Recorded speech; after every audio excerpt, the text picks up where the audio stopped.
Biz kısık sesleriz. Minareleri sen ezansız bırakma Allah'ım. Ya çağır şurada bal yapanlarını, ya kovansız bırakma Allah'ım.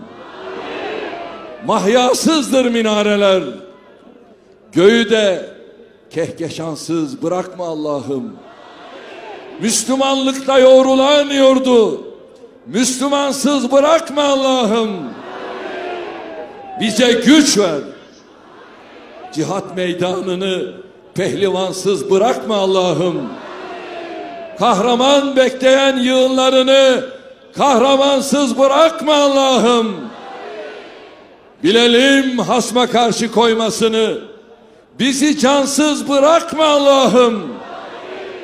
Yarının yollarında yılları da Ramazansız bırakma Allah'ım. Bizi sen sevgisiz, susuz, havasız ve vatansız bırakma Allah'ım. Müslümanlıkla yoğrulan yurdu Müslümansız bırakma Allah'ım. Amin. Sonsuz kere amin. Amin desin hep birden yiğitler. Allahu Ekber gökten şehitler. Amin. Amin. Allahu Ekber.